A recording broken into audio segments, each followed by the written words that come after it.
कमरे में दो नफूस की मौजूदगी पर भी जामिद खामोशी थी। जब इस खामोशी को चीरती आयरा की आवाज गूंजी, शायद आपको वो लम्हात भूल गए हैं जब बहुत शान से पूरे खानदान वालों के सामने मुझे धुतकार कर गए थे, सबको मेरी खामियां गिनवा कर गए थे। आपको याद है या भूल गए हैं? वो इसकी खामोशी नोट करती फिर से बोली। नहीं याद, कोई बात नहीं, मैं याद करा देती हूँ। क्या बोला था आपने? हाँ, ये सामने खड़ी लड़की और मुझ में जमीन आसमान का फर्क है। कहाँ से आपको ये मेरे काबिल लगती है? हर वक्त जोकर बनी घूमती रहती है। मैं ऐसी लड़की को कभी भी अपनी लाइफ पार्टनर तस्वुर भी न करूं। हाँ ना, हाँ, याद है ये सब। वो हज़यानी सी होकर चिल्लाई। आरसम के दिमाग में अपने कहे गए अल्फाज की ही बाज़िश होने लगी। 4 साल कबल सारे घर वाले इस वक्त एक साथ मौजूद थे। आरसम और हारिब दोनों का रिजल्ट कुछ दिन पहले ही आउट हुआ था, जिसमें उनकी शानदार कामयाबी पर एक दावत का एहतमाम किया गया था। सब घर वाले तकरीबन इधर ही जमा थे। आरसम की एक ही फुप्पो थी रजिया बेगम, वो भी यही मौजूद थी। समैया उनकी इकलौती औलाद थी जो बचपन से अरसम को पसंद करती थी, लेकिन वो इसकी चिपकने वाली आदत से नालान रहता था, इसलिए अरसम को इससे चिढ़ सी थी। रजिया बेगम की भी यही ख्वाहिश थी। उनके मुताबिक समैया का हक था कि इसका निकाह अरसम से होता, क्योंकि वो आयरा से बड़ी थी, लेकिन अपने बाप की मुखालिफत न कर सकी, जो बचपन में ही उनके निकाह करने के बाद मनो मिट्टी तले जा सोए थे। उनकी ये हसरत हसरत ही रह गई। जब जब वो आयरा को देखती, उन्हें तब तब अपने बाप का किया गया वो फैसला याद आ जाता। आयरा को 2 दिन पहले ही अपने निकाह का पता चला था। उसे ये जानकर बेइंतहा खुशी हुई थी कि इसका बेस्ट फ्रेंड ही इसका हमसफर बनेगा। चूंकि अरसम आगे स्टडी के लिए यूरोप जाना चाह रहा था, तो सब घर वालों का ये बाहमी फैसला था कि उनके निकाह को ऑफिशियली अनाउंस कर दिया जाए। ये अरसम के लिए सरप्राइज था, पर शायद वो नहीं जानते थे ये सरप्राइज उन पर भारी पड़ने वाला था। वो हारिब और जोहान के साथ खुशगप्पियों में मसरूफ था जब इब्राहिम साहब ने सबको अपनी तरफ मुतवज्जह किया। हे एवरीवन, क्या मैं आपका कुछ वक्त ले सकता हूँ? वो ऊंची आवाज में सबको अपनी तरफ मुतवज्जह कर गए। इधर आओ अरसम। उन्होंने अरसम को करीब आने का इशारा किया। अरसम खामोशी से उनके करीब आ गया। आज मैंने आप सबको यहाँ सिर्फ इनके रिजल्ट की खुशी में नहीं बुलाया, बल्कि वजह इससे बड़ी है। ये फैसला हमसे ज्यादा अरसम के मरहूम दादा का है। अरसम ने उलझन भरी निगाहों से देखा। उसे फिलहाल उनकी एक भी बात पल्ले न पड़ी थी। वो सबको अपनी तरफ मुतवज्जह देखकर मजीद बोले। अरसम और आयरा का निकाह उनके बचपन में बाबा साहब के फैसले पर कर दिया गया था।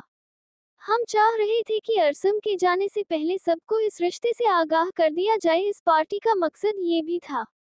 वो अपनी बात कहते खुशी से इसकी जानिब मुड़े। अरसम उनकी बात सुनकर थम सा गया था। उसे 1 मिनट समझ न लगी इसके साथ हुआ क्या है। इसने एक नजर उठाकर सामने देखा, जहां सारी कजिन्स के हमराह शर्माई सी खड़ी थी। आज इसका हुलिया बाकी दिनों से कदरे मुख्तलिफ था। इसके चेहरे पर पल में नागवारी छाई। इसके बदन में शदीद गुस्से की लहर दौड़ी। वो तो जैसा किसी का लिहाज किए बिना फट पड़ा। क्या मजाक है ये? आप लोगों ने सोच भी कैसे लिया कि मैं खुशी खुशी इन सब पर राजी हो जाऊंगा? पर वो तो तुम्हारी बेस्ट फ्रेंड है। तुम दोनों की जोड़ी तो हमेशा से बनती है, फिर तुम ये क्या बोल रहे हो? इब्राहिम साहब सबकी मौजूदगी का लिहाज करते हुए तहम्मुल से बोले। हाँ ना, हाँ, दोस्ती की हद तक ठीक है, पर वो मेरी बीवी बनने के लायक हरगिज नहीं है।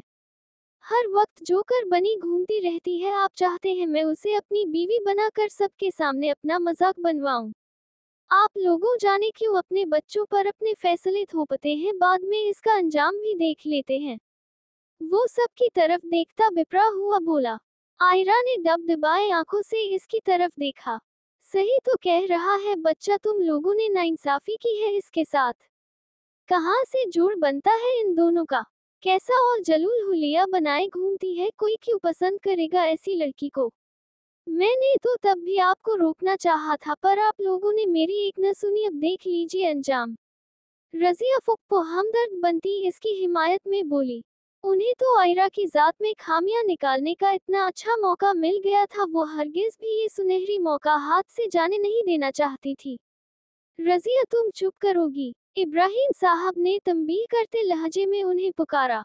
उन्होंने एक नज़र अपने छोटे भाई के चेहरे पर डाली, जो अपनी तकलीफ को छुपाने की सही कर रहे थे, क्योंकि यहाँ बात उनके जिगर के टुकड़े की हो रही थी। क्या गलत कहा है? फुप्पो ने सही तो कह रही हैं। अरसम फौरन उनकी हिमायत में बोला। अरसम, अपनी बकवास बंद करके दफा हो जाओ यहाँ से। वो धार से उसे चुप करा गए। उन्हें जरा भी इसके ऐसे रदमल की तवक्को होती तो यूं इतने लोगों में ये जिक्र तक न छेड़ते। उन्हें तो लगा था कि उसे खुशी होगी कि इसकी बेस्ट फ्रेंड ही इसकी लाइफ पार्टनर बनेगी। पर जरूरी नहीं सब कुछ हमेशा हमारी तवक्को के मुताबिक हो। अरसम ने एक नजर सब पर डाली, फिर कदम बढ़ाता फुप्पो के नजदीक आ गया। फुप्पो, मैं आपसे समैया का रिश्ता मानता हूँ, मैं वापस आकर उससे शादी करूंगा, आप मेरा इंतजार कीजिएगा। वो ये सब जिद में आकर कर रहा था। आयरा की आंखों में मिर्ची सी भरने लगी, वो समैया को इस पर फोकियत दे रहा था। जब तक आप मुझे इस रिश्ते से आजाद नहीं करेंगे, मैं घर वापस नहीं आऊंगा। वो एक नजर सब पर डालता घर से निकलता चला गया। आयरा ने दबदबाए आंखों से इसकी पुश्त को देखा। वो बखूबी सबकी तरह भरी निगाहें खुद पर महसूस कर सकती थी। याद आया कुछ? आयरा का तंजिया लहजा कमरे में गूंजा, जो उसे माजी से हाल में पटक चुका था।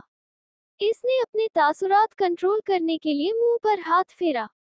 मैं जानता हूँ कि मैं गलत कर चुका हूँ, पर मैं अब भी यही कहूँगा, मुझे एक मौका दे दो प्लीज।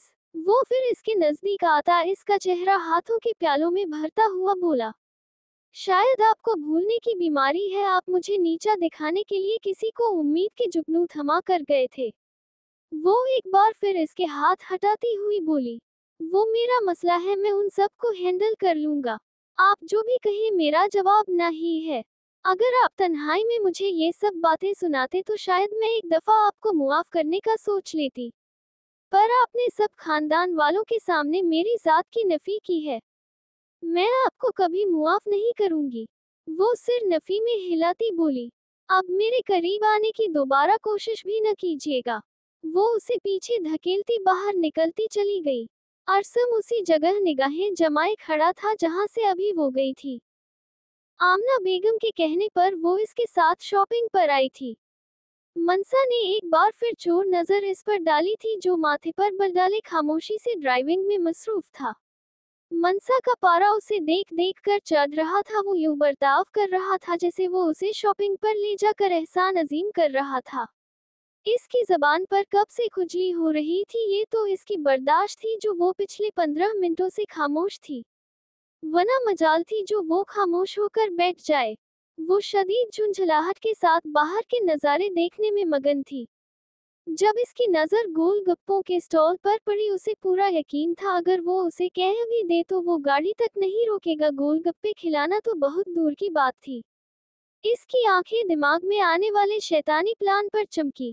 जोहान, गाड़ी रोकिए, मुझे शदीद घबराहट हो रही है। वो गहरे गहरे सांस लेती हुई बोली। जोहान ने घबराते हुए गाड़ी रोकी। वो शदीद परेशानी में इसकी तरफ मुड़ा। क्या हुआ मनसा, तुम ठीक तो हो? इसके लहजे में वाज़ेह परेशानी थी।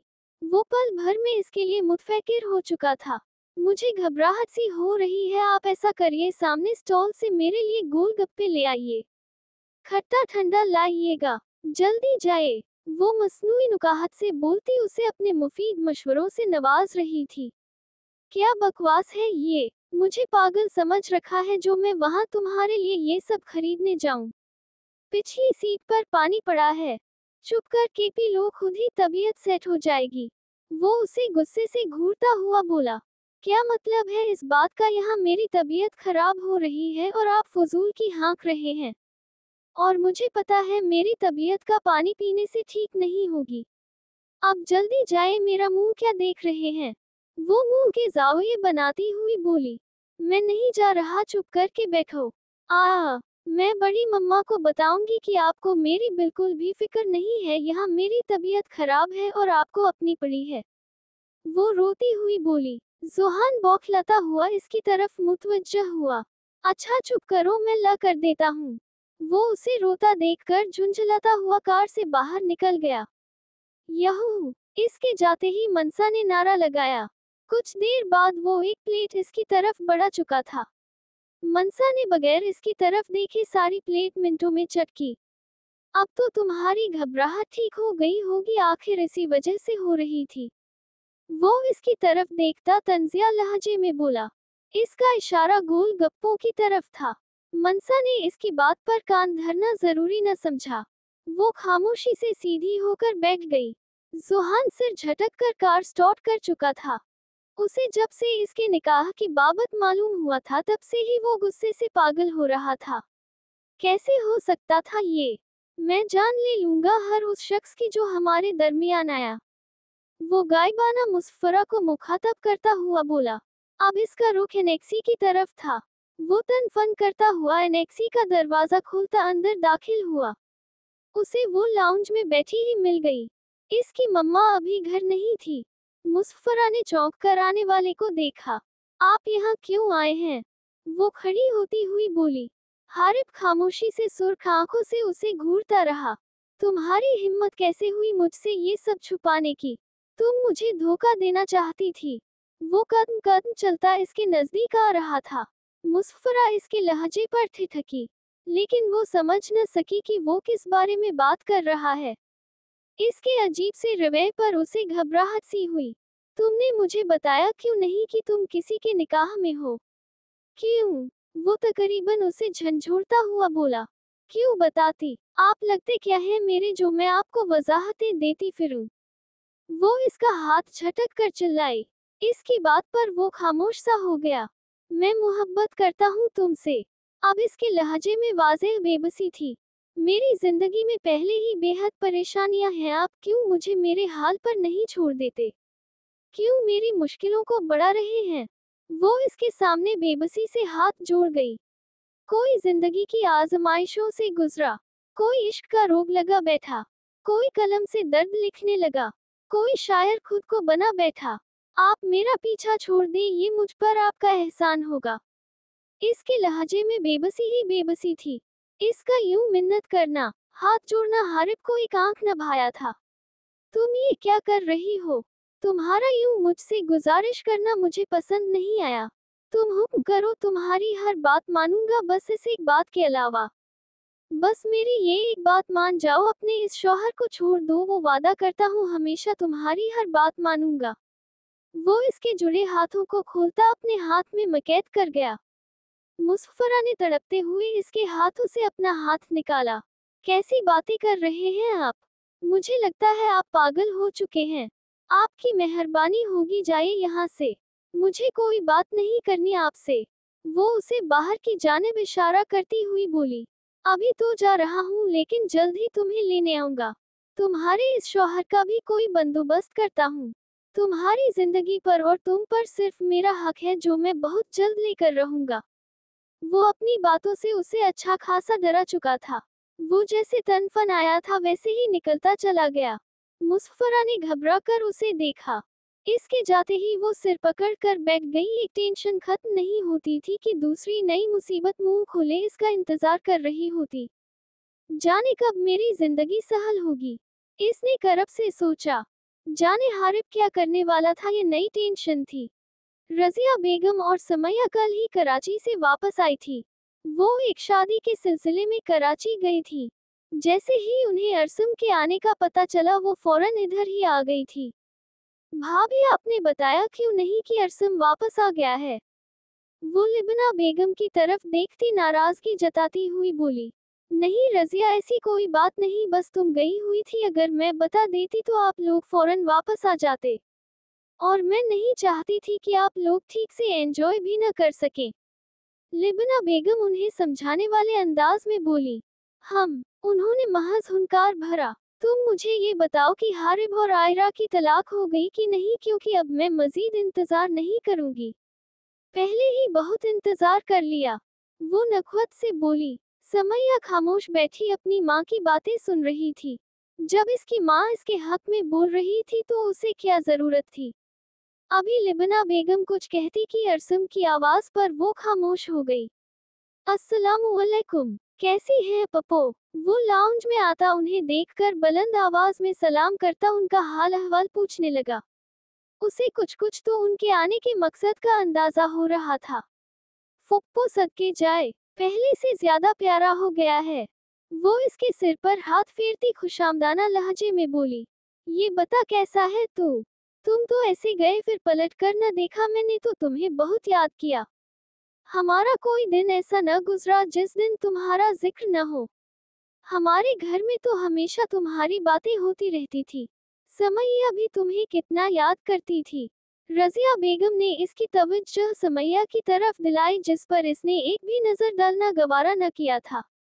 समैया अच्छे खासे एहतमाम के साथ आई थी, मगर अब इसका ये सख्त रवैया और संजीदा अंदाज देखकर दिल महसूस कर रह गई।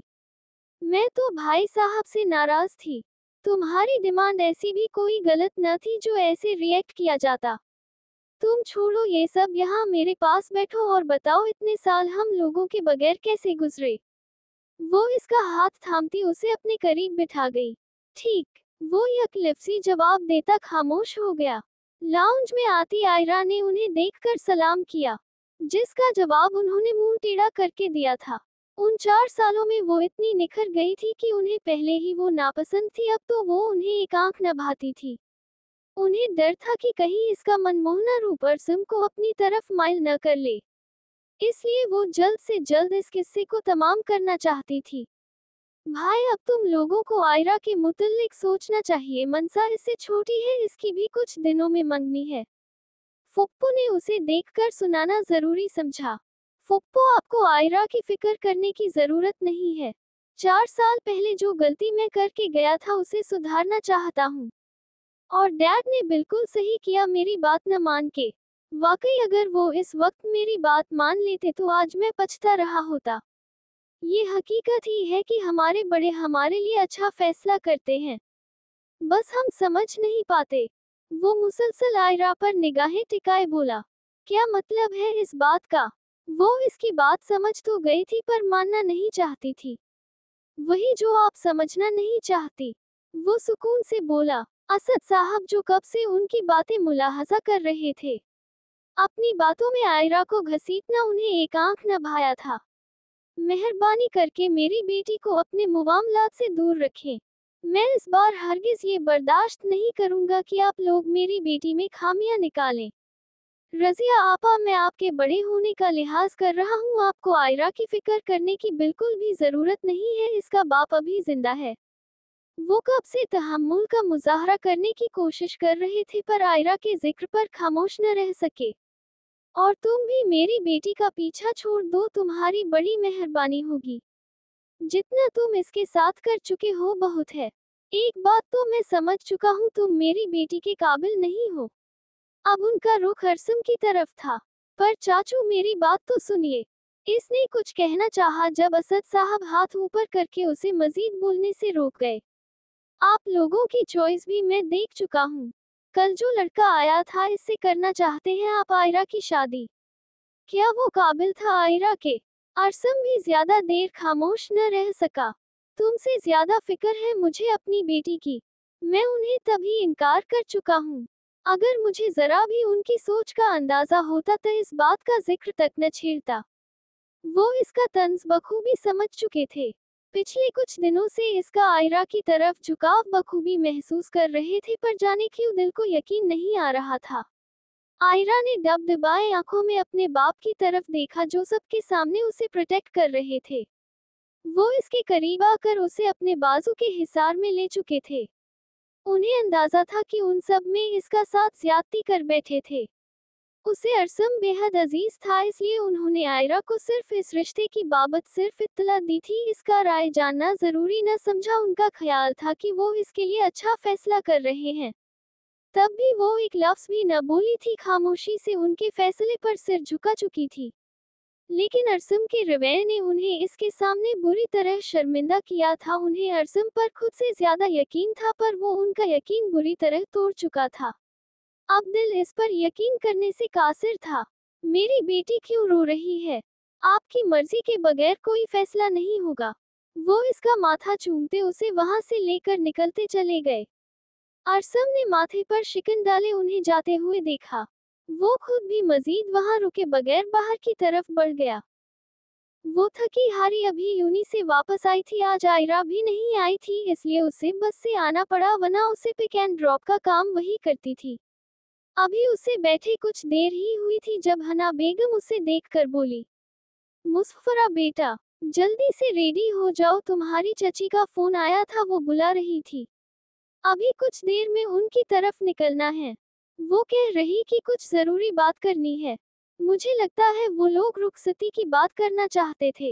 एक तरह से ये अच्छा ही है, वैसे भी तुम लोगों के निकाह को काफी वक्त गुजर चुका है, अब रुखसती हो जानी चाहिए। वो उसे देखती मसरूर सी बोली, पर मम्मा यूं अचानक, मैं अभी रेडी नहीं हूँ इस सब के लिए। वो हिचकिचाती हुई बोली, बेटा उन्होंने अभी ऐसी कोई बात नहीं की, ये तो महज मेरा ख्याल है। तुम उठकर रेडी हो जाओ, फिर देखते हैं वो क्या बात करना चाहती हैं। वो उसे उठने का इशारा करती खुद भी अपने कमरे की तरफ बढ़ गई। मुसफ्फरा भी सिर झटकती अपने रूम की तरफ बढ़ गई। उन्हें आए कुछ देर गुजर चुकी थी, पर वो इस शख्स का सामना बिल्कुल भी नहीं करना चाहती थी। अभी उसे वो कहीं नजर भी न आया था। जब जब अपने बाप को व्हीलचेयर पर देखती खुद को अजियतों में घिरा पाती। अक्सर इसके दिल में ख्याल आता कि काश कि इसके वालिद ठीक होते तो वो अपनी परेशानियां उनसे शेयर कर लेती। पता नहीं क्या बात करनी थी, कबीर ने अब खुद जाने कहाँ रह गया। कल से शोर मचाया हुआ था इसने कि कोई जरूरी बात करनी है। चची उनकी तरफ देखती हुई बोली, कोई बात नहीं भाभी, आ जाएगा कुछ देर तक। हना बेगम शफकत से बोली। अभी उन्हें बैठे कुछ वक्त मजीद गुजरा था जब वो लाउंज से अंदर आता दिखाई दिया। मगर वो अकेला नहीं था, इसके साथ एक लड़की भी थी। सबने हैरानगी से इसकी तरफ देखा। कौन है ये लड़की? कबीर। चची संजीदगी से इसकी तरफ देखती हुई बोली, बताता हूँ मम्मा, इतनी जल्दी भी क्या है। वो चलता हुआ मुसफ्फरा के सामने आ गया। तुम्हारी खामी को जानते बूझते मैंने तुमसे निकाह किया। वो लम्हा भर के लिए खामोश हुआ, पर तुमने मेरे साथ अच्छा नहीं किया। जल्द ही मुझसे अमीर इंसान ढूंढ लिया। क्या मतलब इस बकवास का? जब्त के बावजूद इसकी आवाज बुलंद हो गई, वही जो तुम समझना नहीं चाहती। मैं पागल नहीं हूँ जो इस लड़के का तुम्हारे इर्द गिर्द मंडलाना न देख सकूं। क्या नाम है इस लड़के का? वो सोचने की अदाकारी करता हुआ बोला। हाँ, हारिब। कौन है वो? वो नखवत से बोला। आप जानते हैं ऐसा कुछ नहीं है। ये सब हरकतें आपकी फितरत में शामिल हैं, मेरी नहीं। पहले अपने गरेबान में झांके फिर दूसरों पर इल्जाम लगाएगा। वो सब कुछ बर्दाश्त कर सकती थी, मगर यूं सब के सामने अपने किरदार पर इल्जाम हरगिज नहीं। चची जो कब से कबीर की बकवास सुन रही थी, अब उनका बस हुआ था। कबीर तुम अपनी बकवास बंद करो। तुम अपनी गलती पर पर्दा डालने के लिए मुसफ्फरा को बीच में मत लाओ। पहले मुझे ये बताना पसंद करोगे कि ये लड़की कौन है और यहाँ क्यों मौजूद है? अपनी ही माँ का मुसफ्फरा की हिमायत में बोलना उसे एक आंख न भाया था। आपको मुझसे ज्यादा इस पर यकीन है? वो नफरत से मुसफ्फरा को देखता हुआ बोला। बिल्कुल, तुमसे ज्यादा यकीन है मुझे इस पर। ठीक है, आप जो भी कहें, लेकिन मेरा कहा हुआ एक एक लफ्ज सच है और मैं ऐसी लड़की के साथ बिल्कुल नहीं रह सकता जिसके दिल में कोई और हो। और आप जानना चाहती हैं ये कौन है? ये मेरी बीवी है, जो इस मुसफ्फरा जैसी बिल्कुल भी नहीं है। वो नताशा का हाथ थामता हुआ बोला। कबीर ये क्या बकवास है? अगर हम तुम्हारी बकवास तहम्मुल से सुन रहे, इसका मतलब ये नहीं है कि तुम्हारा जो दिल करे बोलते जाओ। अब की बार कबीर के वालिद इस पर धारते हुए बोले, ये कोई बकवास नहीं है, सच है। वो तहम्मुल से बोला, ये मुसफ्फरा के साथ नाइंसाफी है। इस बार चची के लहजे में शर्मिंदगी सी थी। उनका बेटा उन्हें जलील कराने पर तुला था। बेफिक्र रहिए, आपकी बेटी के साथ कोई नाइंसाफी नहीं होगी। इसने एक लिफाफा मुसफ्फरा की तरफ उछाला। तुम्हारी आजादी का परवाना, कब खत्म होगा ये ड्रामा? नताशा इसका बाजू हिलाती हुई बोली, मैं तुम्हें घर से बेदखल कर दूंगा। चाचा जान धारते हुए बोले, बेफिक्र रहिए, हम यहाँ रुकेंगे भी नहीं। नताशा के पापा की यही शर्त थी कि वो उनके साथ रहेगा। वो इसका हाथ थामता वहां से निकलता चला गया, ये देखे बगैर कि इसके अल्फाज किसी को मौत के मुंह में धकेल गए हैं। मजीद साहब की हालत पल में बिगड़ी। वो व्हील चेयर से नीचे गिरते चले गए। हना बेगम उसे देखती हुई चिल्लाई। मुसफ्फरा को समझ न लगी इस रिश्ते की खत्म होने पर खुश हो या बाप की हालत पर मातम कुना। वो सब चीजों को इग्नोर करती बाप की तरफ मुतवज्जह हुई। वो उनको लेती फौरन अस्पताल की तरफ भागी। उन्हें फौरन इमरजेंसी वार्ड में लेकर जाया गया। चाचा और चची उनसे निगाहें चुराए फिर रहे थे। कुछ देर बाद वार्ड का दरवाजा खुला। डॉक्टर उन्हें तसल्ली देकर जा चुका था।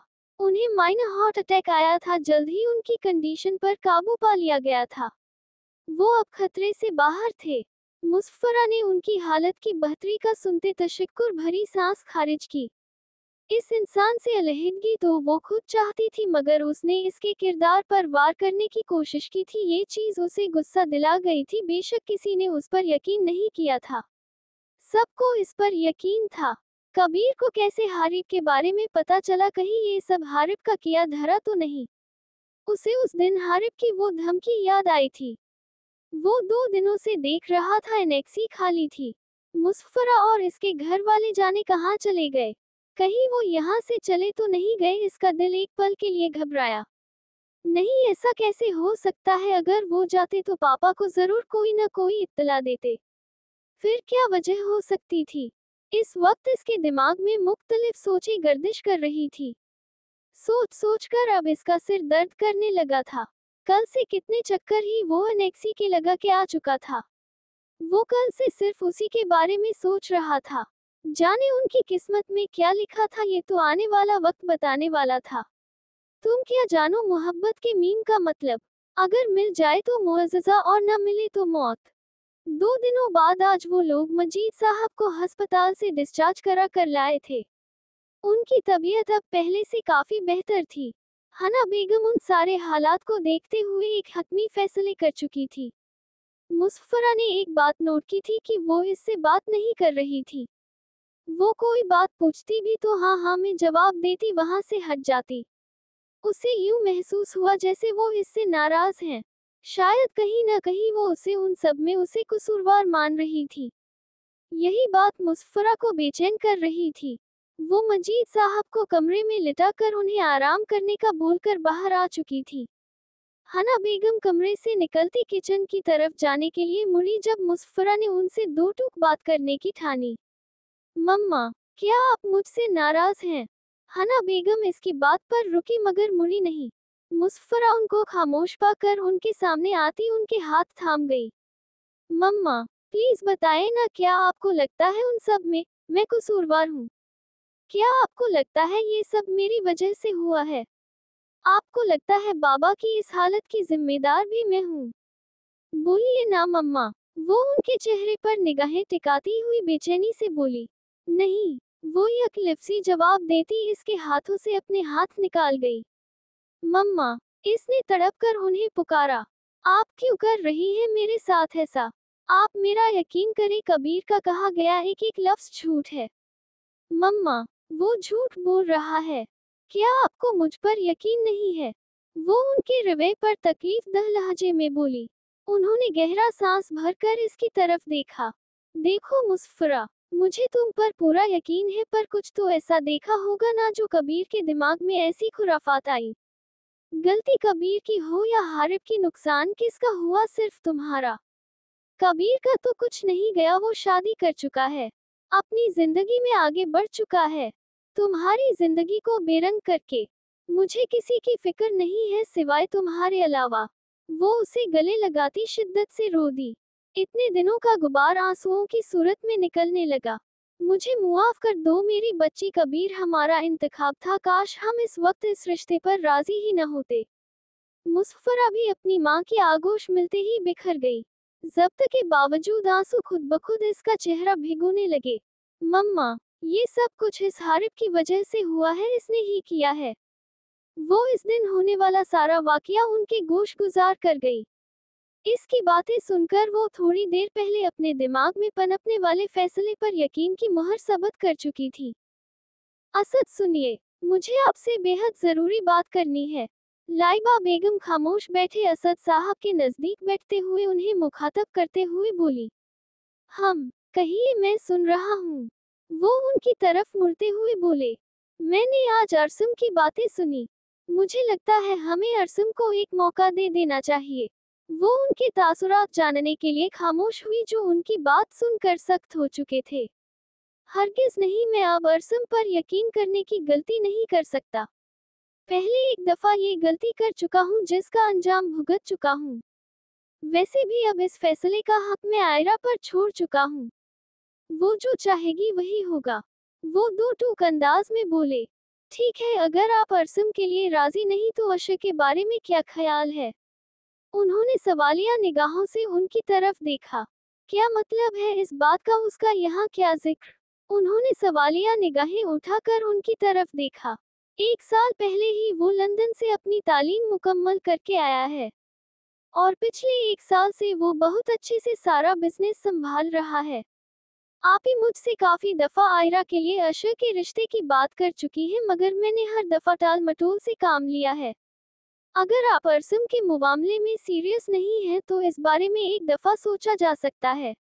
वो उम्मीद भरी निगाहें उन पर टिकाते हुए बोली, मगर हम कुछ खास नहीं जानते उसके बारे में। ऐसे में कैसे मैं इस रिश्ते के बारे में सोच सकता हूँ? वो उलझन भरे अंदाज में बोले। उनके लहजे में नीम रजामंदी देखकर वो मजीद बोली, ये बात तो है। वो एक बिजनेस डील के सिलसिले में कुछ वक्त के लिए यहाँ आ रहा है। अगर आप इजाजत दें तो मैं उसे हमारे घर इनवाइट कर लेती हूँ। जब तक वो यहाँ है वो यही रहे, ऐसे में हम भी उसके बारे में जान जाएंगे। करीब से उसकी शख्सियत को भी परख लेंगे।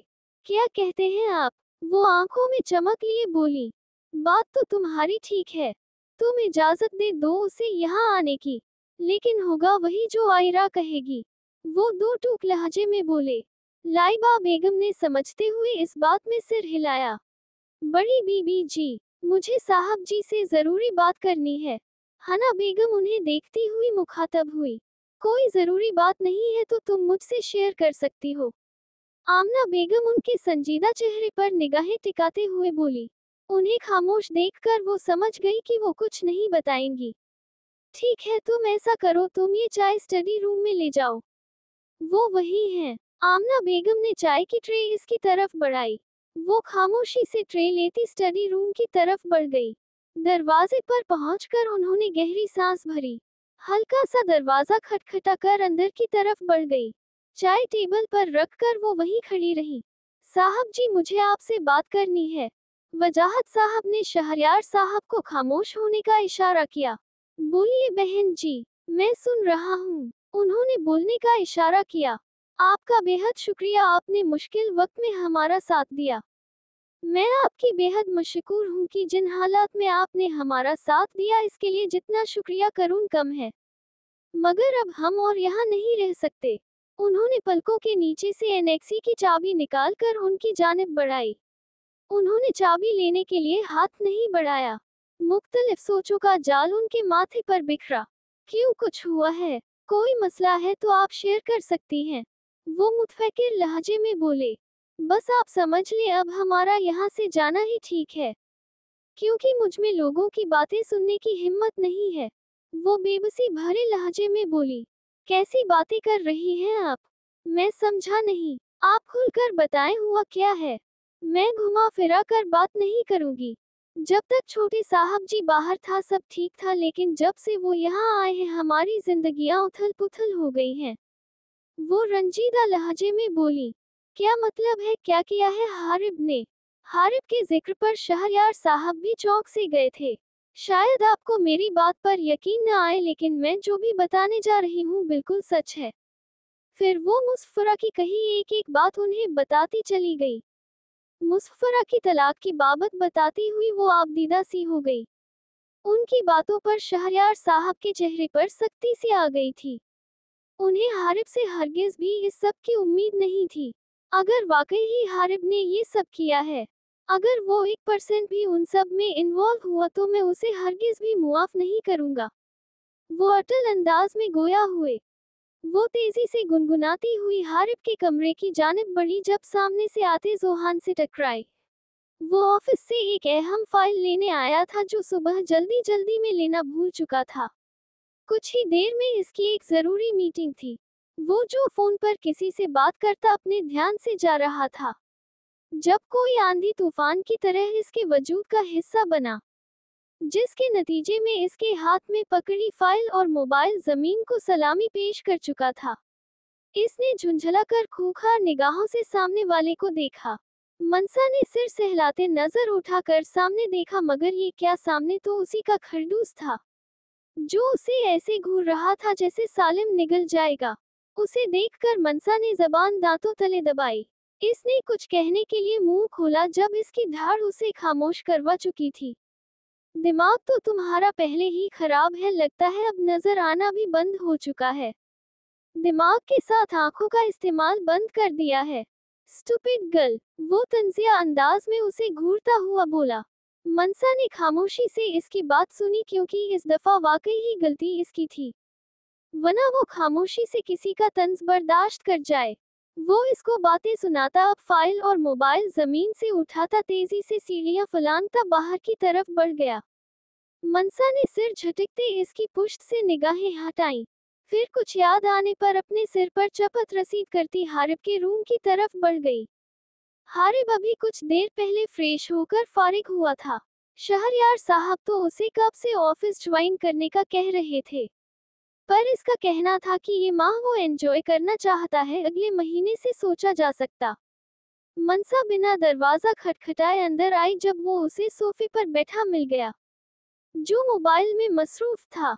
भाई, क्या कर रहे हैं? वो इसके साथ बराजमान होते हुए बोली। कुछ नहीं, तुम बताओ, सुबह सुबह मेरी याद कैसे आ गई? वो मोबाइल से निगाहें हटाकर बोला। सुबह भाई, सीरियसली, जरा एक नजर टाइम पर दौड़ाएं ताकि आपको अंदाजा हो कि सुबह कब की गुजर चुकी है। वैसे उन सब बातों को छोड़ें, बड़े पापा और डैड आपका स्टडी में इंतजार कर रहे हैं। वैसे आपको बता दूं, डैड काफी गुस्से में लग रहे थे। इसने जाते जाते उसे आगाह करना जरूरी समझा। अच्छा, तुम चलो, मैं आ रहा हूँ। वो सिर हिलाती बाहर की तरफ बढ़ गई। वो 5 मिनट बाद स्टडी में उनके सामने मौजूद था। हना बेगम की मौजूदगी को इसने अचंभे से देखा। उनके संजीदा चेहरे देख वो तमाम मामलात का अंदाजा लगाने की कोशिश कर रहा था। मैं जो पूछूं इसका सीधा जवाब देना, क्योंकि इस वक्त मैं किसी मजाक के मूड में बिल्कुल नहीं हूँ। कमरे में 4 नफूस की मौजूदगी के बावजूद खामोशी थी। जब इस खामोशी को शहरयार साहब की आवाज ने चीरा, तुम उनकी बेटी मुसफ्फरा को तो जानते ही होगे, अपनी आयरा के साथ ही पढ़ती है। वो हना बेगम की तरफ इशारा करते हुए बोले। जी। वो मुसफ्फरा के जिक्र पर ठिठका। कहीं मुसफ्फरा ने मेरी धमकी वाली बात सबको बता तो नहीं दी? इसने एक बार सबके चेहरों पर नजर डालते हुए सोचा। तुम जानते हो वो निकाहशुदा है। उन्होंने मौजू गुफ्तगू मजीद आगे बढ़ाया। जी, कुछ दिनों पहले ही पता चला है। वो फरमानबरदारी का मुजाहरा करते हुए शायद ये जाहिर करना चाहता था कि वो कितना मासूम है, जबकि हकीकत तो शहरयार साहब बखूबी जानते थे। तो ये बताना पसंद करोगे कि तुम उस बच्ची को तंग क्यों कर रहे हो? क्या सोचकर तुमने उसे धमकी दी है कि वो अपने शौहर को छोड़ तुमसे शादी कर ले? तुमने शादी ब्याह को खेल समझा है या निकाह तुम्हारे लिए मजाक है? वो तंजिया निगाहों से उसे घूरते हुए बोले।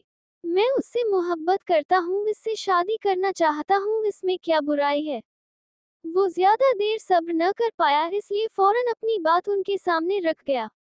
शादी में कोई बुराई नहीं है, लेकिन एक ऐसी लड़की जो पहले ही किसी के निकाह में है, उसे बार बार शादी के नाम पर तंग करना, ये बुराई है। वो जवाबन बोले। ये एक ऐसा मौजू था जिस पर बात करने से वो खुद कतराता था, उसे बिल्कुल पसंद नहीं था इसका नाम किसी के नाम के साथ लिया जाए। उनकी बात पर वो खामोशी से सिर झुका गया। तुम जानते हो तुम्हारा ये पागलपन उस बच्ची का कितना नुकसान कर गया है। इसका शौहर उसे तलाक दे चुका है, जिसकी वजह सिर्फ और सिर्फ तुम हो। तुम कब समझोगे कि हर चीज जो आपको पसंद आ जाए वो आपकी हो? ये जरूरी नहीं। मैं यहाँ चीज की बात कर रहा हूँ, मगर वो एक जीती जागती इंसान है जिस पर तुम अपने फैसले मुसलत करने की कोशिश कर रहे हो। वो बोलने पर आए तो बोलते चले गए। बात के इख्तिताम पर उनकी आवाज हाँफने से गई थी। वो महज सिर झुकाए खड़ा रहा, इसके पास कहने को वाकई ही कुछ नहीं था। ये तो इसकी बचपन की आदत थी कि जो चीज उसे पसंद आती वो जिद से भी हासिल कर लेता, मगर इस बार मामला अलग था। वो मुसफ्फरा को भी कोई पसंदीदा चीज समझ चुका था। मुझे इस वक्त हद से बेहद अफसोस हो रहा है कि तुम मेरे बेटे हो। तुमने मेरा सिर झुका दिया हारिब। ये सब करते हुए तुम भूल गए तुम्हारी भी एक बहन है। वो करब भरे लहजे में बोले। मनसा के जिक्र पर वो तड़प उठा था, मगर खामोशी से लब भींचे खड़ा रहा। गलती तुम्हारी है तो उसे सुधारोगे भी तुम ही, वो हतमी लहजे में बोले। हारिब ने सिर उठाकर उनकी तरफ देखा जो न जाने अब क्या करने वाले थे। बाप बेटे की गुफ्तगू में वजाहत साहब और हना बेगम खामोश तमाशाई बने खड़े रहे। सब्र की हद भी तो कुछ होती है। कितना पलकों पे संभालू पानी। ये निकाह का जोड़ा हारिब के घर से आया है। देख लो सब चीजें और उन्हें संभाल कर रख लो। हना बेगम इसकी तवज्जो सामने पड़े खूबसूरत जोड़े की तरफ मबजूल कराती हुई बोली। मम्मा, आप समझ क्यों नहीं रही? आप चाहती है ये शादी करके मैं कबीर के इल्जामात को सच साबित कर दूं। उसे तो यही लगेगा कि ये सब सच है, मेरा और हारिब का कोई तल्लुक है। मम्मा प्लीज, ये मत करे मेरे साथ, वो रोती हुई इल्तिजा करती हुई बोली। 2 दिन पहले शहरयार साहब ने हारिब का निकाह इससे करने का फैसला किया था, जिस पर हना बेगम को कोई एतराज नहीं था। जब उन्होंने ये खबर मुसफ्फरा को आकर दी तो वो हत्थे से उखड़ गई थी, पर उन्होंने इसकी किसी बात पर तवज्जो न दी। आज जब 3 दिन बाद मुतवक्के निकाह का जोड़ा आया था, जिसे देख इसका गुस्सा नए सिरे से अवद आया था। मुसफ्फरा मेरी जान, समझने की कोशिश करो, ये वक्त का तकाजा है। मैंने बहुत सोच समझ कर ये फैसला किया है, वो उसे समझाने वाले अंदाज में बोली। आप लोग जबरदस्ती उन पर अपना फैसला मुसलत कर रहे हैं। ये रिश्ता जबरन जोड़ा जा रहा है, तो आप खुद ही अंदाजा लगा लें इस रिश्ते का क्या अंजाम होगा। जो अब आपको वक्त का तकाजा लग रहा है, कल जब इस रिश्ते का इख्तिताम होगा तब आपको अफसोस होगा। वो किसी भी तरह उन्हें कायल कर लेना चाहती थी, कोई जबरदस्ती नहीं हो रही उसके साथ। बकौल उसके वो तुमसे मोहब्बत करता है। उन्होंने इसकी बात रद्द की थी।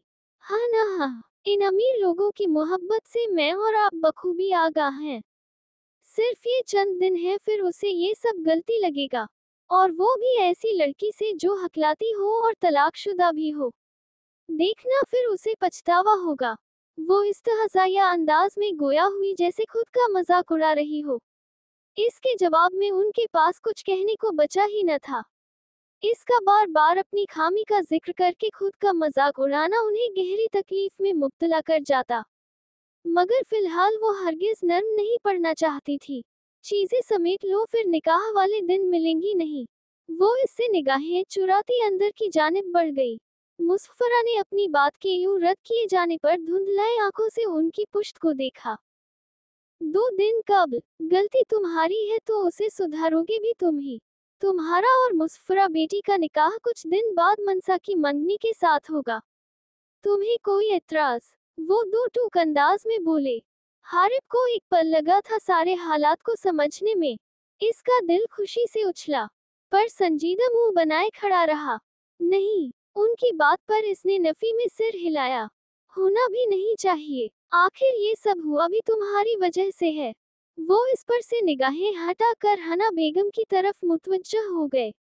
बहन जी, आपको इस रिश्ते से कोई मसला तो नहीं है? इस बात की गारंटी मैं देता हूँ कि वो यहाँ खुश रहेगी। अगर ये नालायक कोई ऐसी वैसी हरकत करेगा तो मैं हूँ और भाई साहब भी हैं इसके कान खींचने के लिए। उन्होंने खामोश खड़े वजाहत साहब की तरफ इशारा किया, जिन्होंने इसकी बात पर इस बात में सिर हिलाया। मगर ये सब यूं अचानक मतलब कैसे? वो यकदम इस फैसले पर बौखला सी गई थी। हारिब ने मिस्कीन सी शक्ल बनाकर उनकी तरफ देखा, कहीं वो इस रिश्ते से इनकार ही न कर दे। कोई मसला है बहन जी? शहरयार साहब मुतफक्किर से बोले। नहीं, कोई मसला नहीं है, मुझे मंजूर है ये रिश्ता। मुझे बस मुसफ्फरा की खुशी चाहिए और कुछ नहीं। वो पल में ही हतमी फैसले कर गई। आप बेफिक्र रहिए, इस बात की गारंटी मैं देता हूँ वो यहाँ खुश रहेगी। शहरयार साहब उन्हें यकीन दिलाने वाले लहजे में बोले। शुक्रिया साहब जी, आपने मेरी बात सुनी और मुझे अपने बेटे पर तरजीह दी। हमेशा बुरे वक्तों में हमारा साथ दिया है। मैं आपका ये एहसान कभी नहीं भूलूंगी। वो आबदीदा लहजे में गोया हुई। इसमें शुक्रिया वाली कोई बात नहीं। गलती मेरे बेटे की तो सुधारेगा भी वो। आप टेंशन मत लें और जाकर तैयारियां करें, निकाह में बहुत कम वक्त रह गया है। वो खुशदिली से बोले। हना बेगम सिर हिलाती एनेक्सी की तरफ बढ़ गई। इसकी कार खामोशी से अपनी मंजिल की जानिब रवा दवा थी। जब इसने मोबाइल से नजर उठाकर कार के शीशे के पार देखा, जब इसकी नजर सामने खड़े 3 बच्चों को पर पड़ी जो मिलकर एक बच्ची को तंग कर रहे थे। ड्राइवर गाड़ी रोको। इसने ड्राइवर को कार रोकने का हुक्म दिया। वो कार से उतरकर उन बच्चों की जानिब बढ़ गया। लड़के जिनकी उम्र तकरीबन 12-13 बरस थी उसे करीब आता देख भाग निकले। वो इस बच्ची के करीब आकर ठहरा, गौर से इसके मासूम नकुश को निहारा था। वो घुटनों के बल इसके सामने बैठ गया। क्या हुआ, आप रो क्यों रही हो? लिटिल एंजल, चलो शाबाश, मुझे बताओ क्या हुआ है। वो उसे पुचकारता हुआ बोला। अंकल, उन गंदे लड़कों ने मेरी आइसक्रीम गिरा दी। वो रोते हुए बोली। बस इतनी सी बात, चलो मैं आपको आइसक्रीम दिलवाता हूँ। बच्ची का चेहरा खुशी से खिल उठा, मगर कुछ याद आने पर वो मायूसी से बोली। मम्मा ने मना किया है किसी अजनबी से लेकर कोई चीज नहीं खानी। वो माँ की बात उसे बताती हुई बोली। मम्मा को बोलना अंकल ने खुद दिलवाई, तुमने नहीं मांगी। बोलना अच्छे वाले अंकल थे। वो इसकी बातें सुनता हुआ बोला। इसने इधर उधर निगाह दौड़ाई, फिर कुछ सोचता सामने आइसक्रीम वाली दुकान की तरफ बढ़ गया। वहां से आइसक्रीम लाकर उस बच्ची को थमाई, जिसे खोलकर वो खाने लगी। इस बच्ची के चेहरे पर सच्ची खुशी देखकर वो हल्का सा मुस्कुराया था। इसकी मुस्कुराहट उसे किसी की याद दिला गई। अपनी जिंदगी की सच्ची खुशी तो वो कब की गवा चुका था, अब तो सिर्फ पछतावा ही बाकी था। वो इसका गाल थपथपाता कार की तरफ बढ़ गया। आंखों में आई नमी छुपाने के लिए आंखों पर ग्लासेस चढ़ा लिए। एक मुकम्मल जिंदगी खराब कर दी तुम्हारे अधूरे इश्क ने। जब से उसे अशर के आने का पता चला था उसे बेइंतहा खुशी हुई थी। पिछले साल वो कुछ वक्त के लिए अशर के यहाँ रहने गई थी, जिस दौरान उन दोनों में अच्छी खासी बॉन्डिंग हो चुकी थी। वो कभी सीरियस तो कभी मजाक करने वाला इंसान था। आयरा ने उसमें हमेशा एक हमदर्द दोस्त को पाया था जो इसकी मुश्किलों को मिनटों में दूर कर देता था। वो लाउंज में ही बैठी थी जब कार के रुकने की आवाज आई। इसने उठकर आने वाले को देखा जो कोई और नहीं अशर ही था। कैसी हो लिटिल फेरी? वो इसकी नाक खींचता हुआ बोला। मैं ठीक हूँ अशर भाई, आप कैसे हैं? आने में कोई परेशानी तो नहीं हुई? वो उसे देखती हुई बोली। मैं बिल्कुल ठीक हूँ दादी अम्मा। तुम ये बताओ बाकी सब किधर हैं? और लाइबा मासी कहाँ हैं? वो उसे छेड़ता हुआ बोला। मैं कोई दादी अम्मा नहीं हूँ। वो मुंह बनाती नाराजगी से बोली। अशर ने इसके मुंह बेसुरने पर कहा लगाया। कसम से चुड़ैल लग रही हो। इसने एक दफा फिर फिकरा कसा। आयरा ने गुस्से से उसे घूरा जो आते ही शुरू हो चुका था। ऊपर खड़े वजूद ने ये मंजर हसद से देखा था। वो जो इसके साथ सीधे मुंह बात तक नहीं करती थी, अपने इस कजन के साथ कैसे गुफ्तगू शुनीद में मसरूफ थी कि उसे इर्द गिर्द का भी होश नहीं था। जाए, मैं नहीं बता रही सब कहाँ हैं। वो नाराजगी से इस देखती जाकर सोफे पर बैठ गई। वो भी चलता हुआ लाउंज में आ गया। अच्छा सॉरी बू, चलो बताओ सब कहाँ हैं? पक्का अब कुछ नहीं बोलूंगा। वो मुंह पर उंगली टिकाते हुए बोला। अभी वो मजीद कुछ कहता अरसम सीढ़ियों से उतरता उनकी तरफ आ गया। अशर ने निगाहें हटाकर इसकी तरफ देखा। अस्सलामुअलैकुम, मैं अरसम इब्राहिम, आयरा का शौहर। अरसम ने अपना हाथ इसकी जानिब बढ़ाया। इसकी बात पर अशर ने अपने लब भींचे। आयरा ने खूंखार निगाहों से उसे घूरा। वालेकुम अस्सलाम, आपसे मिलकर अच्छा लगा। बाय द वे, मैं अशर शाहिद, आयरा का कजन। अशर इसका बड़ा हुआ हाथ थाम चुका था। लाइबा बेगम भी उनकी आवाज सुनती किचन से निकलती इसी तरफ आ गई। अशर उनकी तरफ मुतवज्जह हो गया। अरसम ने इसकी गुस्से भरी निगाहों को बखूबी खुद पर महसूस किया था। इसने एक नजर लाइबा बेगम और अशर की तरफ डाली, वो अपनी बातों में मसरूफ थे। उनसे निगाहें हटाकर इसने आयरा की तरफ देखकर आंख दबाई। इसकी बदतमीजी पर आयरा गड़बड़ाई। इसने बौखला कर लाइबा बेगम की तरफ देखा जो इसकी तरफ मुतवज्जह नहीं थी। वो पैर पटकती वहां से हटती रूम की तरफ बढ़ गई। अरसम ने हंसते हुए इसकी पुश्त को देखा। अशो उनके करीब आता उनके गले लग चुका था। कैसी हैं आप मासी? मैं बिल्कुल ठीक हूँ, तुम सुनाओ। तुम कैसे और घर में सब कैसे हैं? आप ही कैसी हैं? उन्हें भी ले आते साथ। लाइबा बेगम ने मोहब्बत भरी एक नजर इस पर डाली। अरसम उन पर एक नजर डालता बाहर की तरफ बढ़ गया। इसका मकसद अशर पर अपना रिश्ता जाहिर करना था जो वो अच्छे से कर चुका था। अब इसका यहाँ कोई काम नहीं था। हारिब के निकाह की भी कुछ शॉपिंग करनी थी। अपने इकलौते जिगरी यार के निकाह पर कोई कसर नहीं छोड़ना चाहता था। आखिरकार इसके निकाह का दिन आ ही गया था। इसका दिल चाह रहा था कहीं गायब हो जाए। जाने कोई उसे समझ क्यों नहीं रहा था। उसे अपना आप किसी बेकार शय की तरह लग रहा था जिसे एक ने रिजेक्ट कर दिया तो दूसरे ने अपना लिया। उसे समझ नहीं आ रही थी कि ऐसा क्या करे कि सब ठीक हो जाए। अभी वो उन सोचों में मग्न थी जब दरवाजा खोलकर कोई वजूद अंदर आया। मगर वो तो यूं बैठी थी जैसे इर्द गिर्द का कोई होश ही न हो। आयरा अपनी दोस्त के लिए बेहद खुश थी कि उसकी जान इस कबीर से छूट गई थी। इस बात से वो बेइंतहा खुशी थी। आयरा 2 दिन पहले आकर भी उसे समझा कर गई थी मगर उस पर रत्ती बराबर भी असर न हुआ। वो अपने नुक्ते पर यूं डटी थी कि उसकी किसी की बात जरा भी समझ नहीं आ रही थी। मुसफ़रा, मेरी जान जल्दी से रेडी हो जाओ, हमें पार्लर के लिए निकलना है, हम ऑलरेडी लेट हैं। मनसा बाहर कार में हमारा इंतजार कर रही है। आयरा उसे अपनी तरफ मुतवज्जह करती हुई बोली। आयरा, तुम ही मेरी बात समझ जाओ। मैं ये निकाह बिल्कुल भी नहीं करना चाहती। मम्मा तो समझना ही नहीं चाहती, तुम तो मुझे समझने की कोशिश करो। तुम ही तो मेरी दोस्त हो, तुम तो जानती हो कि मैं उन 3 सालों में कबीर से निकाह करके किस अज़ियत में रही हूँ। तुम चाहती हो मैं फिर वही तकलीफ दोबारा महसूस करूँ। वो बेबसी से इसका हाथ थामती हुई गोया हुई। कैसी बातें कर रही हो मुसफ़रा? मैं ये क्यों चाहूंगी? कबीर और हारिब भाई में बहुत फर्क है। हारिब भाई तुम्हें वाकई ही खुश रखेंगे। वो उस कबीर जैसे हरगिज नहीं है। वो उसे समझाने वाले अंदाज में बोली। मुसफ़रा इसकी बात दरमियान में ही काट गई। चलो, मनसा बाहर इंतजार कर रही होगी। वो बगैर इसकी बात सुनती बाहर की जानिब बढ़ गई। आयरा ने इसके अंदाज में गहरा सांस भरा और बेड पर पड़ा इसका बैग उठाकर बाहर मुसफ़रा के पीछे ही बढ़ गई। मनसा मंगनी की मुनासबत से वाइट कलर की खूबसूरत के मैक्सी में मलबूस थी। खूबसूरती से किए गए मेकअप में वो बेहद प्यारी लग रही थी। शहद रंग आंखें मजीद दो आतिशा लग रही थी। इसके बरक्स मुसफ़रा शादी की मुनासबत से ब्लड रेड रंग के भारी लहंगे में कोई अप्सरा ही लग रही थी। नीली आंखें सारी दुनिया से खफा थी।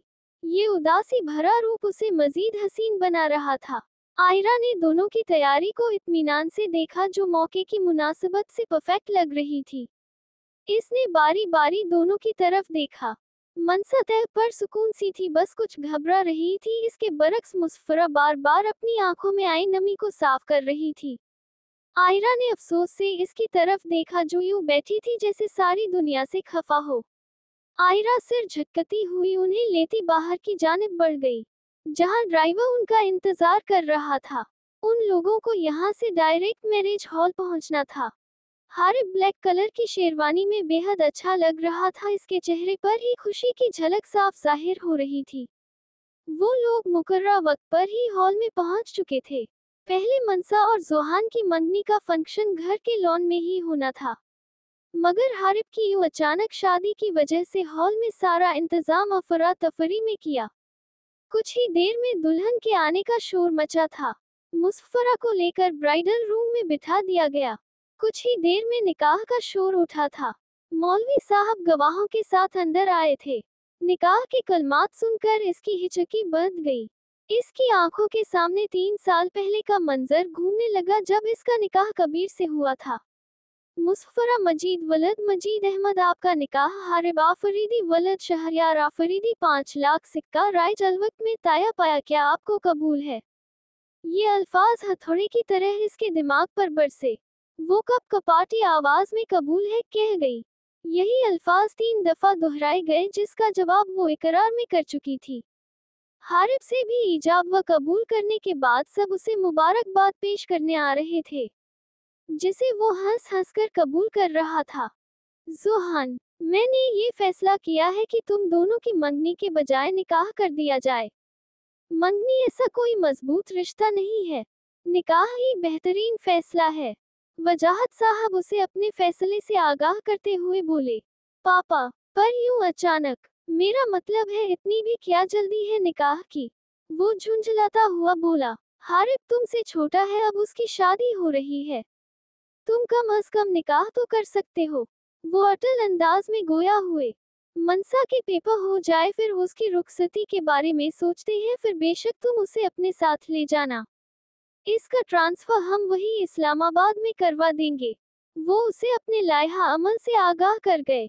सब पहले से डिसाइड कर चुके हैं, अब भी आगाह करने की जरूरत नहीं थी। डायरेक्ट रुखसती वाले दिन आगाह कर देते। वो नरूठे अंदाज में गोया हुआ। चलो आ जाओ, निकाह का वक्त हो गया है। वो इसकी किसी भी बात पर कान धरे बगैर बाहर की तरफ बढ़ गए। ज़ुहान का दिल किया अपने बाल नोच ले, यानी इन वक्त पर उसे सारी बातों से आगाह किया जा रहा था। कहने को वो इस घर का बड़ा बेटा था। फिलहाल वो सिर झटकता बाहर उनके पीछे बढ़ गया। मुसफ़रा के निकाह के कुछ देर बाद आमना बेगम अंदर आई। उनके हाथ में एक सुर्ख रंग का दुपट्टा था। आयरा और मनसा उसे चुप कराने में मसरूफ थी, जो निकाह के बाद मुसलसल आंसू बहा रही थी। आमना बेगम ने अंदर आकर एक नजर उन सब पर डाली थी। आयरा, ये दुपट्टा मनसा को उड़ा दो, कुछ ही देर में मौलवी साहब अंदर आ रहे हैं निकाह के लिए। वो संजीदगी से उनकी तरफ देखती बोली। मनसा ने बौखला कर उनकी तरफ देखा। बड़ी मम्मा, पर आज तो सिर्फ मंगनी थी, निकाह कहाँ से आ गया। और मम्मा भी अभी नाराज हैं, उनके राजी होने का तो इंतजार कर लें, वो और गुस्से हो जाएंगी। वो यूं अचानक निकाह के नाम पर घबरा सी गई थी। हम मंगनी ही थी, पर कल रात ही तुम्हारे बड़े पापा और पापा ने मिलकर निकाह का फैसला किया था। और रही बात सारा की, तो तुम फिक्र मत करो, वो मान जाएगी। उन्होंने आयरा को दुपट्टा उड़ाने का इशारा किया और खुद बाहर की तरफ बढ़ गई। कुछ ही देर बाद वजाहत साहब और शहरयार साहब मौलवी साहब के साथ अंदर आए। आमना बेगम आकर मनसा के करीब ही बैठ गई। मनसा को रह रहकर इस बात पर रोना आ रहा था कि इसकी मम्मा को अपनी नाराजगी अपनी बेटी से ज्यादा अजीज थी, जो इसके निकाह के वक्त भी इसके करीब नहीं थी। वो सिर झटकती मौलवी साहब की तरफ मुतवज्जह हुई। मनसा शहरयार वलद शहरयार आफरीदी आपका निकाह ज़ुहान आफरीदी वलद वजाहत आफरीदी बावज 5 लाख हक मेहर सिक्का राइज अलवक्त आया पाया क्या आपने कबूल किया। कबूल है, वो आहिस्तगी से इकरार दे गई। मौलवी साहब ने दूसरी और तीसरी बार फिर कलमात दोहराए, जिसका इसने मुस्बत जवाब दिया। कबूल है, कबूल है। वो कांपते हाथों से निकाहनामे पर साइन कर गई। शहरयार साहब ने इसके सिर पर हाथ रखा, फिर आगे बढ़ते इसके माथे पर बोसा दिया। मेरी दुआ है तुम हमेशा खुश रहो और अपनी मम्मा की फिक्र मत करो। तुम्हें तो पता है उनकी आदत है हर मुआमला जो उनके बरक्स हो उस पर मुंह फुलाने की। वो इसका सिर थपथपाते मौलवी साहब के पीछे बाहर की तरफ बढ़ गए। पीछे आमना बेगम ने इसके लर्जते वजूद को खुद से लगाया था। वो मुंह फुलाए सारी दुनिया से बेजार बैठा था जब मौलवी साहब स्टेज पर इसके साथ बैठे थे। ज़ुहान आफरीदी वलद वजाहत आफरीदी आपका निकाह मनसा आफरीदी वलद शहरयार आफरीदी से बावज 5 लाख हक मेहर सिक्का राइज अलवक्त के ताया पाया क्या आपने कबूल किया। सब लोग इसकी तरफ ही मुतवज्जह थे जो माथे पर बल डाले बैठा था। वजाहत साहब परेशानी से इसको देख रहे थे जो मुंह सिए बैठा था। उन्हें टेंशन थी कि कहीं वो इनकार ही न कर दे। कबूल है।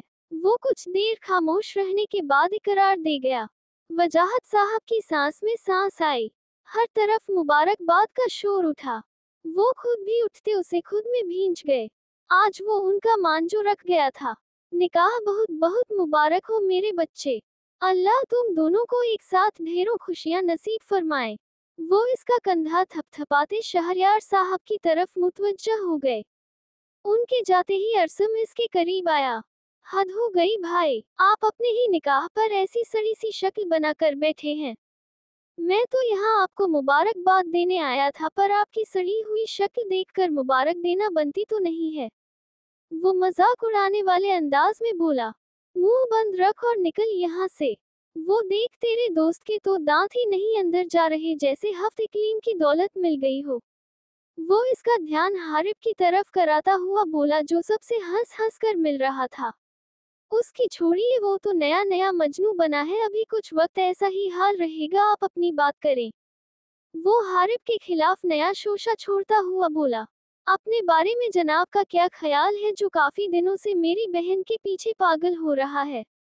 इस बात की मुझे बड़ी खुशी है कि वो तुझे नाको चने चबवा रही है। अच्छा है, तुझे अच्छा खासा ख्वार करे तो है ही इसी के लायक। वो इसका आयरा के आगे पीछा घूमना नोट करता साफ गोई से बोला। अरसम ने बौखला कर उसे देखा था कि उसे कैसे खबर हुई, मगर वो इसके सामने ढीठाई से बोला, मनकूहा है मेरी, अगर उसके आगे पीछे नहीं फिरूंगा तो किसके फिरूंगा। वैसे भी मैं कोई ख्वार नहीं हो रहा हूँ। वो तो बस थोड़ी सी नाराज है तो उसे मनाने की कोशिश कर रहा हूँ। वो मुंह बनाता हुआ बड़बड़ाया। जुहान ने इसकी बात पर कहा लगाया था। इर्द गिर्द लोगों ने हैरानी से इसकी तरफ देखा था, जो कुछ वक्त पहले मुंह में दही जमाए बैठा था, अब यूं कहे लगा रहा था। थोड़ी सी नाराज। जा भाई काम कर, तो मुझे ऐसे पागल बना रहा है जैसे मैं कुछ जानता नहीं। तेरे जैसों के साथ ऐसा ही होना चाहिए, जो खुद को बड़ा फनेखा समझते हैं फिर मुंह के बल यूं ही गिरते हैं। मैं तो आयरा को यही मशवरा दूंगा कि वो तुम्हें अच्छा ख्वार करे। वो उसे सुलगा कर खुद आराम से बैठ चुका था। अरसम ने तपते हुए उसे घूरा। मेरी बीवी को आपके मशवरों की जरूरत नहीं। आप मुझे उसके आसपास भी नजर न आए। वो उसे धमकी देने वाले अंदाज में बोला। और तुम्हें लगता है मैं तुम्हारी सुनूंगा? मेरी बहन है, जब दिल करेगा मैं मिलूंगा। वो उसे तपाते हुए मुस्कुरे। अरसम ने झुंझला कर इसकी मुस्कुराहट देखी, फिर पैर पटकते स्टेज से ही उतर गया। मजाल है जो इस बंदे से कोई बातों में जीत जाए। आशा को जोहान ने खुद इनवाइट किया था, जिसकी वजह से वो भी यहाँ मौजूद था। वो जैसे ही स्टेज से उतरा, इसने एक निगाह इधर उधर दौड़ाई थी और उसे सामने ही वो नजर आ गई, जो जिंक ब्लू कलर के लॉन्ग फ्रॉक में बेइंतहा प्यारी लग रही थी। वो हंसती हुई कितनी प्यारी लगती है, इसके दिल ने इकरार किया। वो जाने कितनी ही देर उसे टकटकी बांधते देखता रहा। इसने जरा से नजर घुमा कर देखा, इसके साथ ही अशक खड़ा था, जो जाने उससे क्या कह रहा था, जिस पर वो खिलखिला रही थी। ये मंजर देख इसके तन बदन में आग लग गई। हद हो गई, शौहर यहाँ खड़ा है जिससे सीधे मुंह बात करना पसंद नहीं करती, और अपने इस फटीचे कजन के साथ कैसे गप्पे हाँक रही है। वो जेलस होते हुए बोला। लफ्ज फटीचा पर इसके दिमाग ने फौरन तरदीद की थी, क्योंकि वो फटीचा कहीं से नहीं लग रहा था, बल्कि वो अच्छा खासा हैंडसम था। वो आम रूटीन में भी हमेशा टिप टॉप नजर आता था। उसे देखकर अरसम ने मुंह बिसुरा, फिर कुछ सोचते हुए उनकी तरफ बढ़ गया। क्या बातें हो रही हैं? वो आयरा को निहारते हुए बोला। इसने नोट किया था कि उसे देखते ही आयरा की मुस्कुराहट समझ सी गई थी। वो वहां से जाने के पर तौलने लगी। वो भी ढिठाई का मुजाहरा करता डायरेक्ट इससे मुखातब हुआ। अच्छी लग रही हो, ये रंग तुम पर अच्छा लग रहा है। वो स्माइल पास करता हुआ बोला। आयरा ने अशर के सामने इसकी तारीफ पर खजल सी होकर उसे देखा। शुक्रिया, लट्ठमार अंदाज में इसका शुक्रिया अदा करती वहां से हट गई। कैसे हो अरसम? अशर खुशदिली से उसे देखकर बोला। मैं ठीक हूँ, तुम बताओ, जिस प्रोजेक्ट के लिए यहाँ आए थे वो कैसा चल रहा है? वो भी मरुवत में इससे पूछ बैठा। अच्छा जा रहा है। वो अभी मजीद बात करता जब इसका मोबाइल बजा। वो एक से क्यूज करता एक साइट पर चला गया। इसके जाते ही इसने आयरा को ढूंढना चाहा, जो उसे हॉल में कहीं नजर न आई। शायद वो ब्राइडल रूम की तरफ जा चुकी थी। मनसा को लाकर इसके साथ बिठाया गया। मनसा ने नजर उठाकर इसकी तरफ देखा जो इसकी तरफ देख भी नहीं रहा था। इसके ऐसे रिएक्शन पर वो पूरी जान से जली थी जिसको इतनी भी तौफीक न हुई थी कि वो उसे स्टेज पर चढ़ने में ही मदद दे देता।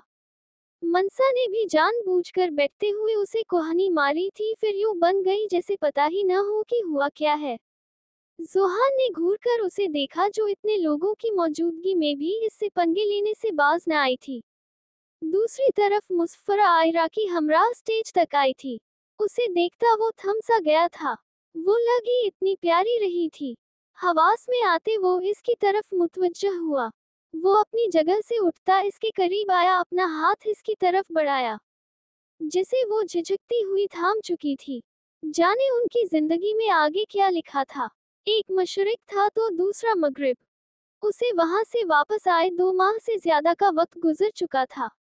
इस अरसे में मलाइका ने उसे बेहद समझाया था कि इससे दूर रहे, पर इसने कभी भी इसकी न सुनी थी।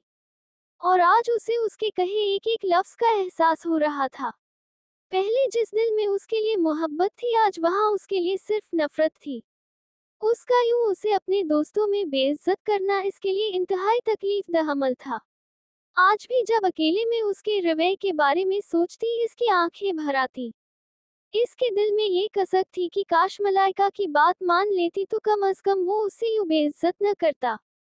उसे रह रह कर इस बात पर गुस्सा आता था कि ये कदम इसने उठाया ही क्यों।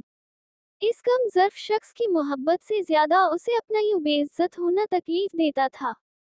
इस बात के लिए मैं तुम्हें कभी मुआफ नहीं करूंगी, कभी भी नहीं। कभी कभी ये डर लगता है कि अगर तुम मुझे कभी राह में मिल गए तो फिर मेरा मजाक उड़ाओगे। जिंदगी में पहले क्या कम दुख थे। इसने आंखों में आई नमी को साफ किया। महानूर। बाहर से आने वाली अपने नाम की पुकार पर वो सिर झटकती बाहर की तरफ बढ़ गई। इसकी जिंदगी में माजी पर अफसोस करने के अलावा बहुत से जरूरी काम थे। सारे घर वाले सोने के लिए जा चुके थे, वो भी कपड़े तब्दील करके किचन में आ गई। उसे चाय की शदीद तलब हो रही थी। वो कब से लाउंज में बैठा था। वो आयरा पर कोई शक नहीं कर रहा था, पर अशक के यहाँ आने के मकसद से वो बखूबी आगाह था। कुछ दिन पहले लाइबा बेगम और असद साहब के दरमियान होने वाली गुफ्तगू वो सुन चुका था। तब से उसे एक पल भी चैन न था। इसका बस नहीं चल रहा था कि किसी भी तरह उसे सबसे दूर ले जाए। उसके सारे दर्द, तकलीफें, अजियतें खुद में समेट ले। पर वो तो मौका देना ही नहीं चाहती थी। वो जब से आया था वो यही बैठा उसे के बारे में सोच रहा था।